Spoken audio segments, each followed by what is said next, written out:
नमस्कार दोस्तों, कैसे हैं आप? भाई पूछ तो रही हूँ लेकिन जानती हूँ कि आप बिल्कुल ठीक हैं और बहुत खुश हैं, बिल्कुल स्वस्थ हैं। इसीलिए क्योंकि आपके लिए बहुत सारी दुआएँ मैं हमेशा करती रहती हूँ और चाहती हूँ कि आप जब भी सुनें तो आपके चेहरे की मुस्कुराहट खिली रहे, कोई ना कोई ऐसा टॉपिक हो। अब जब टॉपिक की बात आती है और हमारी जो ये सीरीज़ है भगवद गीता, उससे कुछ टिप्स लेने की, तो मुझे लगता है कि टॉपिक कुछ ना कुछ ऐसा होना चाहिए जो हमारी ज़िंदगी से जुड़ा रहे। अब जुड़े रहने में बहुत सारी बातें हैं, लेकिन एक बात जो आजकल हमारी ज़िंदगी से बहुत ज़्यादा जुड़ी है वो है स्टूडेंट लाइफ़। क्योंकि जिसके मुँह पर देखो यही चर्चा है कि भाई बोर्ड के एग्ज़ाम्स तो हो नहीं रहे, अब जो स्टूडेंट्स हैं उनका क्या होगा? उन्हें नंबर कैसे मिलेंगे, क्या क्राइटेरिया होगा, कैसे फिक्स किया जाएगा? और इस वजह से स्टूडेंट्स थोड़े से परेशान भी हैं, डर भी रहे हैं। लेकिन जिनकी रिलेशनशिप उनके टीचर्स के साथ बहुत अच्छी थी, वो बहुत खुश हैं। वो सोच रहे हैं कि टीचर्स तो हमें नंबर दे ही देंगे क्योंकि उन्हें पता है कि हम एक अच्छे स्टूडेंट थे। और जिनकी नहीं थी, वो ये सोच रहे हैं कि काश हमारी रिलेशनशिप भी हमारे स्टूडेंट्स, हमारे टीचर्स के साथ, बाकी बच्चों के साथ बहुत अच्छी होती। वैसे जहाँ तक रिलेशनशिप की बात है, टीचर्स के साथ रिलेशनशिप की बात है, तो जब भी हम अपने बचपन को याद करते हैं या फिर अभी भी हर कोई हमारे लिए टीचर होता है। हर एक से कुछ ना कुछ नया सीखते हैं, तो हमेशा इस जज़्बे को अपने अंदर ज़िंदा रखना चाहिए कि हम स्टूडेंट ही हैं। लेकिन जब बचपन की याद आती है, तो वो टीचर्स हमेशा सबसे पहले ज़हन में आते हैं, जिनके साथ हमारा रिलेशनशिप बहुत स्ट्रॉन्ग रहा। और आपने नोटिस भी किया होगा कि अक्सर हम अपना प्रोफ़ेशन वही चुनते हैं या उसी में हमारा रुझान हो जाता है, जिनके टीचर्स हमें बहुत ज़्यादा पसंद थे। क्योंकि वो सब्जेक्ट अच्छा लगने लगता है, उसे पढ़ना अच्छा लगने लगता है और पढ़ते-पढ़ते फिर लगता है कि भई ये मेरे लिए ही है और मुझे यही करना है। लेकिन भगवद गीता की जब हम बात करते हैं, तो क्या एक स्टूडेंट और टीचर की रिलेशनशिप कहीं न कहीं भगवद गीता में भी रिफ्लेक्ट होती है? क्या ऐसा है उसमें ऐसा कि जिससे हम अपनी स्टूडेंट लाइफ़ को याद कर सकें या फिर कुछ ऐसे टिप्स ले सकें कि अगर हम स्टूडेंट हैं या हमारे बच्चे अभी स्टूडेंट हैं, तो उनकी लाइफ़ बेहतर हो? और अगर हम अपनी मटेरियल लाइफ़ में पढ़ चुके हैं, यानी भौतिक जीवन के बारे में बहुत कुछ जान चुके हैं, तो आध्यात्मिक जीवन के टीचर के बारे में सोचें। वैसे एक श्लोक है जो मुझे लगा कि हमारे लिए बहुत रेलेवेंट है इस वक्त, और वो है 4.34, यानी चौथे अध्याय का 34वां श्लोक। और श्लोक है, तद्विद्धि प्रणिपातेन परिप्रश्नेन सेवया उपदेक्षन्ति ते ज्ञानम ज्ञानिना तत्वदर्शिना। कि हमें अगर किसी को अपना टीचर बनाना है, तो उसके साथ हमारी रिलेशनशिप कैसी होनी चाहिए और कैसे अच्छी होनी चाहिए। लेकिन उससे पहले हमारी रिलेशनशिप पढ़ने लिखने से बहुत अच्छी होनी चाहिए। यानी ये एक ऐसा बॉन्ड है जो बहुत स्ट्रांग होता जाता है। और देखा जाए तो एक जो ज्ञान लेने की या फिर नई नई नॉलेज एक्वायर करने की एक टेंडेंसी होती है, वो हमेशा हमारे लिए बहुत अच्छी होती है, क्योंकि उससे हमारी इग्नोरेंस दूर होती है।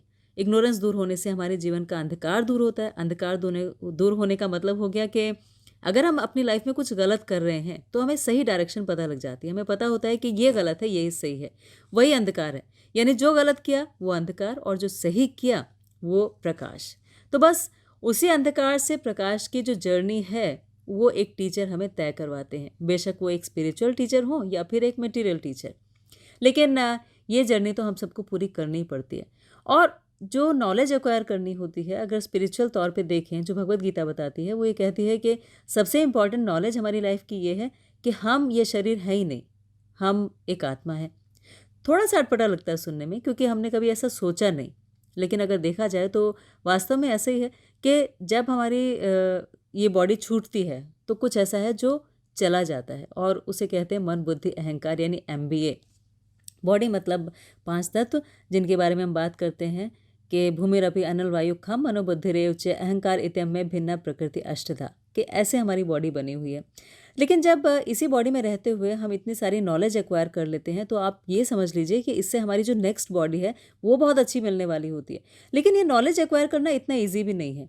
इसीलिए भगवान भगवद गीता के 7 चैप्टर के 19 श्लोक में भी कहते हैं कि आपको अगर नॉलेज एक्वायर करनी है, तो उसके लिए भी आपके पास क्वालिफिकेशन होनी चाहिए। यानी आपके बहुत सारे पुण्य अर्जित होने चाहिए, तब जाके आप स्पिरिचुअल नॉलेज एक्वायर कर सकते हैं।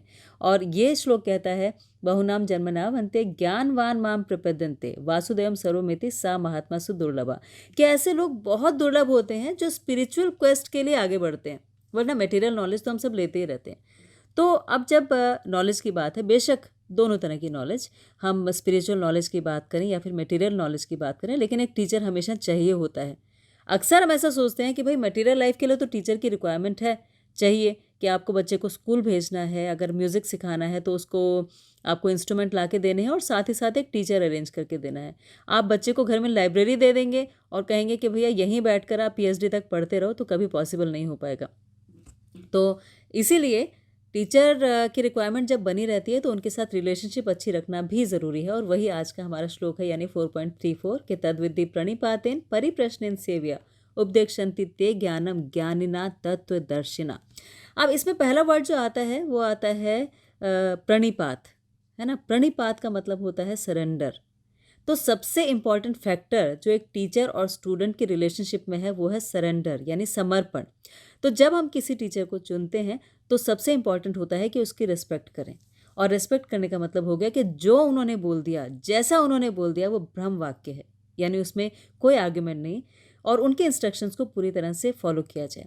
एक्चुअली हम ऐसा करते नहीं, और आजकल कुछ ऐसा ट्रेंड हो गया है कि टीचर्स अगर स्कूल में बच्चों को डांट देते हैं तो बजाय हम बच्चे को डांटने के, हम टीचर की शिकायत करने के लिए स्कूल में पहुंच जाते हैं, और हम कहते हैं कि इन टीचर ने हमारे बच्चे को इस तरह से कैसे बोल दिया।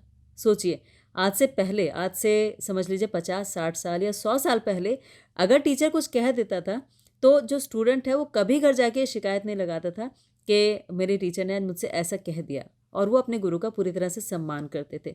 तो वो सरेंडर जब तक था तब तक हमारी नॉलेज एक्वायर करने की टेंडेंसी भी ज़्यादा थी, लेकिन सरेंडर खत्म होता जाएगा तो फिर हम नॉलेज भी एक्वायर नहीं कर पाएंगे। इसलिए सबसे इम्पॉर्टेंट फैक्टर सरेंडर, यानी प्रणिपात। उसके बाद परिप्रश्नेन। परिप्रश्नेन का मतलब होता है कि आपको गुरु से प्रश्न करना है।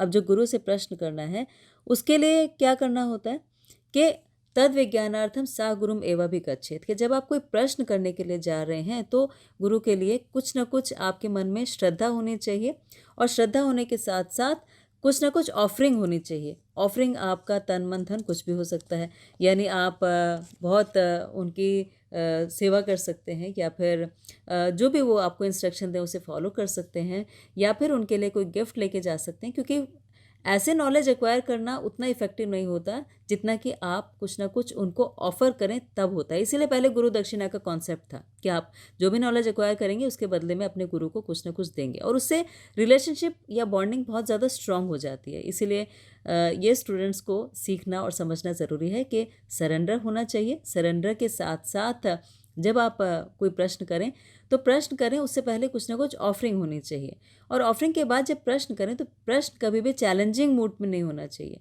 जनरली हम ऐसा सोचते हैं कि इनसे हम कुछ पूछें, कुछ इंक्वायरी करें तो चैलेंज की तरह लें, और कुछ इरेलेवेंट क्वेश्चन पूछ लें या फिर कुछ ऐसे ही पूछ लें।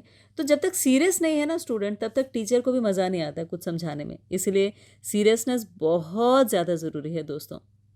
तो परिप्रश्नेन मतलब कि आप इंक्वायरी कीजिए, लेकिन बहुत सीरियस इंक्वायरी, चैलेंजिंग मूड में नहीं बल्कि सरेंडर्ड मूड में, तो हम नॉलेज एक्वायर कर सकते हैं, यानी अपने टीचर से हम बहुत कुछ नया सीख सकते हैं। तो ये जो इंक्वायरी है इसमें सेवा भी जुड़ी है। सेवा मतलब कि हमने उनको कुछ ना कुछ सर्व किया, कुछ ना कुछ ऑफर किया। तो प्रणिपात होना, परिप्रश्नेन और सेव्या। सेव्या मतलब कि हमारा हमेशा मन में एक आदर भाव रहना चाहिए, और हमें हमेशा रेडी रहना चाहिए कि जो कुछ भी वो इंस्ट्रक्शन दें वो पूरी करें। और इसके लिए एक और इम्पॉर्टेंट फैक्टर होता है कि जो आप टीचर चुन रहे हैं उन टीचर को चुनने के समय, यानी उनकी क्वालिफ़िकेशन आपको बहुत अच्छी तरह से देखनी चाहिए।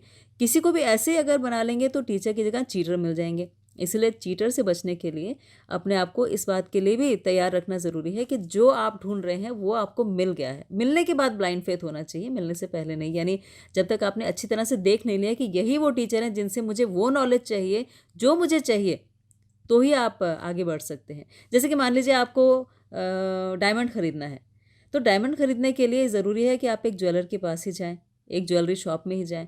अगर आपको पता नहीं है और आप किसी ग्रॉसर के पास चले गए, यानी किसी पंसारी के पास चले गए, और वहाँ जाके आपने बोला कि भैया मुझे तो एक हीरा ख़रीदना है, तो वो पंसारी सोचेगा कि ये जो है इसे कुछ नहीं पता, इसलिए इसे पागल बनाया जा सकता है, और वो फिर अपनी ही शॉप में से आपको कुछ भी उठा के दे देगा और कहेगा ये जो है ये हीरा है और इसे लेकर चले जाओ। तो ऐसे चीटर्स भी बहुत सारे अवेलेबल हैं। इसीलिए बात अगर मटेरियल लाइफ की हो तो भी और बात अगर स्पिरिचुअल लाइफ की हो तो भी, दोनों तरह से हमारे लिए ज़रूरी है कि हम सोच समझ कर एक टीचर या एक गुरु को चुनें। अब प्रणिपात हो गया, परिप्रश्न हो गया, सेव्या हो गया, लेकिन अब सब्जेक्ट मैटर भी तो इम्पॉर्टेंट है कि आखिर पूछें क्या। तो मटेरियल लाइफ में हमने क्वेश्चन सोचे कि क्या चीज़ ऐसी है जो हमारी नॉलेज को एनहांस कर सकती है, बढ़ा सकती है। तो वो एक सीरियस क्वेश्चन हुआ हमारे लिए। लेकिन अगर स्पिरिचुअल लाइफ की बात करें तो हमारे क्वेश्चन भी इस तरह के होने चाहिए जो हमारी एलिवेशन में हेल्प करें। जैसे अथातो ब्रह्म जिज्ञासा। अथातो ब्रह्म जिज्ञासा का मतलब होता है inquiry about the supreme matters, जो भ्रम से रिलेटेड हैं, जो इस बात से रिलेटेड हैं कि ये जो हम एक्सपीरियंस कर रहे हैं ये मटेरियल वर्ल्ड है, यानी भौतिक संसार है, लेकिन ये भौतिक संसार कहीं ना कहीं हमसे छूट ही जाएगा। इसीलिए इससे बाहर निकलने के लिए हमारे पास वो नॉलेज होनी चाहिए जिससे कि हम वापस इसमें ना फंसें और हम एक उत्तम अधिकारी बन सके। उत्तम, उत्तम का भी मतलब होता है वो, मतलब कि जो बियॉन्ड, और तम यानी डार्कनेस, डार्कनेस के बियॉन्ड। तो उस उत्तम ज्ञान को प्राप्त करने के लिए एक ट्रांसेंडेंटल हमारे पास नॉलेज होनी चाहिए और नॉलेज के लिए एक ऐसे टीचर होने चाहिए। तो वो रिलेशनशिप अगर डेवलप हो जाती है, मटेरियल लाइफ में भी हेल्प करती है और साथ ही साथ स्पिरिचुअल लाइफ में भी उतनी ही हेल्प करती है। और वो कौन होते हैं, उनकी क्वालिफिकेशन क्या है ऐसे टीचर की? वो क्वालिफिकेशन है कि तत्वदर्शी होना चाहिए। तत्वदर्शी मतलब कि जिन्होंने उस सब्जेक्ट मैटर को, यानी जो हम उनसे जानना चाहते हैं, बेशक वो ब्रह्म जिज्ञासा है, उसे तत्व के दर्शन किए हैं, यानी उस ट्रुथ को उन्होंने फील किया है, रियलाइज़ किया है।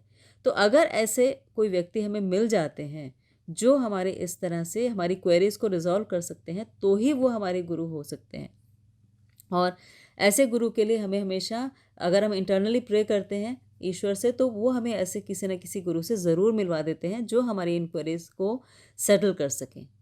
और इसके लिए भी हमारी क्वालिफिकेशन क्या होती है कि मनुष्य नाम सहस्तेषु कश्चित यति सिद्ध है यतताम अपि सिद्धा नाम कश्चिन माम वेति तत्वतः। कि मनुष्यों में से, सहस्त्र मनुष्य में से कोई एक ऐसा होता है जो तत्व से ईश्वर को जानना चाहता है, और जब वो जानना चाहता है तो फिर ईश्वर उसके लिए ऐसे अरेंजमेंट कर देते हैं। तो बात आज हमने की एक सरेंडर की, एक टीचर की, और कौन सा टीचर, उसकी क्वालिफिकेशन क्या होनी चाहिए, साथ ही हमारा प्रश्न करने का तरीका क्या होना चाहिए, प्रणिपात हमारे अंदर होना चाहिए, परिप्रश्नेन होना चाहिए, सेव्या होनी चाहिए, और किसकी सेव्या? तत्वदर्शी, जिसने तत्व के दर्शन किए हैं। अगर ऐसा हमारा भाव रहता है तो आप यकीन कीजिए, चाहे वो हमारे भौतिक जीवन हो यानी मटेरियल लाइफ हो या फिर हमारी स्पिरिचुअल लाइफ हो, हर तरह से हम हमेशा सक्सेसफुल होंगे। इसीलिए ये सक्सेस का एक बहुत बड़ा मूल मंत्र है जो भगवत गीता हमें सिखाती है कि हमारी रिलेशनशिप, हमारी बॉन्डिंग कैसे स्ट्रांग होनी चाहिए हमारे टीचर के साथ। और अगर आप देखें तो वो जो रिलेशनशिप है, अगर हम अर्जुन से कंपेयर करें तो अर्जुन की रिलेशनशिप भी पहले एक फ्रेंड के जैसी थी भगवान कृष्ण के साथ। तो भगवान भी बहुत कैजुअली उसको आंसर कर रहे थे हर चीज़ का। लेकिन जब उसने एक्चुअल इंक्वायरी करनी शुरू की, उसने एक्चुअली अपने क्वेश्चंस बताए और बोला कि मैं आपके प्रति सरेंडर्ड हूँ, अब आप मुझे बताइए मेरे लिए क्या श्रेयस्कर है ना? तब भगवान ने उसको बताना शुरू किया। तो जब तक हम सीरियस नहीं होते हैं, हमारे जो टीचर्स होते हैं वो भी हमें सीरियस बातों के बारे में बहुत ज़्यादा नहीं बताते हैं। इसीलिए अपनी सीरियसनेस बहुत इंपॉर्टेंट है। तो अगर अपने आप को सक्सेसफुल बनाना है एज स्टूडेंट, और स्टूडेंट हम लाइफ लॉन्ग बने ही रहेंगे। हम आज कुछ सीख रहे हैं एकेडमिकली, कल को हम प्रैक्टिकली कुछ सीखेंगे, परसों लाइफ हमें कुछ नया सिखाएगी, उसके बाद प्रोफेशनली हम कुछ रोज़ ना रोज़ सीखते रहेंगे। तो सीखने का सिलसिला तो चलता ही रहेगा। इसीलिए ये जो चीज़ें हैं ये हमारे अंदर इम्बाइब्ड होनी चाहिए, और अपने आप को स्टूडेंट बनाए रखने में कोई हार्म नहीं है दोस्तों। इससे हम लोग इतना कुछ सीखते हैं, हमारे ब्रेन की पावर जो है सीखने की वो हमेशा बनी रहती है। अदरवाइज़ धीरे धीरे ब्रेन को लगने लगता है कि अब क्योंकि ये नई लर्निंग नहीं कर रहे हैं तो इसका मतलब कि ये बूढ़े होने लगे हैं, और तब हमारी जो फिज़िकल हेल्थ है वो भी डिटेरियोरेट होने लगती है। इसलिए मेंटल हेल्थ को अच्छा बनाए रखने के लिए सीखने की टेंडेंसी हमेशा बनाए रखना बहुत ज़्यादा ज़रूरी है, और वही भगवत गीता हमें सिखाती है कि लाइफ की किसी भी स्टेज पे आपको सीखना ज़रूरी है, और सीखने के लिए प्रणिपात ज़रूरी है, परिप्रश्नेन ज़रूरी है, सेव्या ज़रूरी है। तो ये आज हमने देखा श्लोक 4.34, तद्विद्धि प्रणिपातेन परिप्रश्नेन सेव्या उपदेक्षन्ति ते ज्ञानम ज्ञानिना तत्वदर्शिना। तो ये टिप हमारी लाइफ में हमें बहुत हेल्प करने वाली है। आपने इसे इतनी देर तक सुना, और इससे आई होप कि आपको कुछ ना कुछ बेनिफिट ज़रूर होगा। तो आपने इसके लिए समय निकाला, इसके लिए आपका बहुत बहुत धन्यवाद। थैंक यू, शुक्रिया। प्लीज़ अपना बहुत ज़्यादा ख्याल रखिएगा, ऐसे ही इस सीरीज़ का पार्ट बने रहिएगा।